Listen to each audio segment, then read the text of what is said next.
इन्द्रसोममिति द्वादशस्य सूक्तस्य मेधातिथिः काण्वहर्षिः ऋतवः प्रथमः इन्द्रः द्वितीयः मरुतः तृतीयः त्वष्टा चतुर्थः अग्निः पञ्चमः इन्द्रः षष्ठः मित्रावरुणौ सप्तमा दशमान्ताः द्रविणोदाः एकादशः अश्विनौ द्वादशः अग्निः गायत्रे छन्दः ॐ इन्द्रसोमं पिब ऋतुना त्वा विशन्त्विन्दवः मत्सरासस्तदोऽकसः मरुतः पिबत ऋतुना आपोत्राद्यज्ञं पुनीतना यूयं हिष्ठासु दानवः अभियज्ञं गृणीहि नोग्नावो नेष्टः पिब ऋतुना त्वं हि रत्नधा असि अग्ने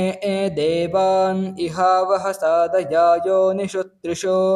परिभूष पिब ऋतुना ब्राह्मणादिन्द्रराधसः पिबा सोममृतोन्द्रनो तवेद्धि सख्यमस्तृतम् युवं दक्षं धृतव्रतमित्रा आवरुणधूलभम् मृतुना यज्ञमा आशाथे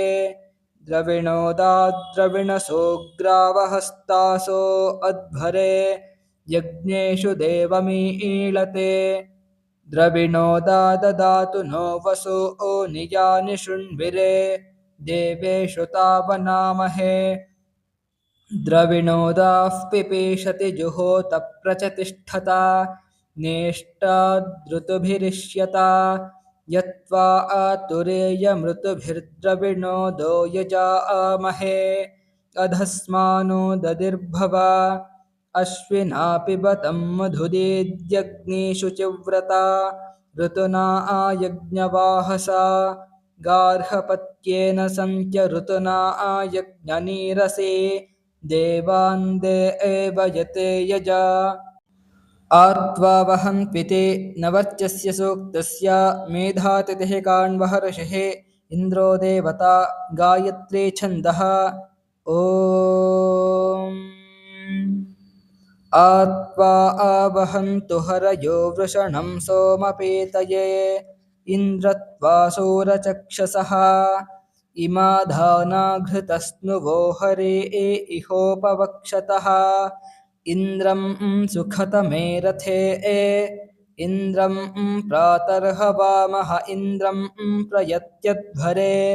इन्द्रं सोमस्य पीतये उपनः सुतमागहि हरिभिरिन्द्रकेशिभिः सुते हित्वा हवामहे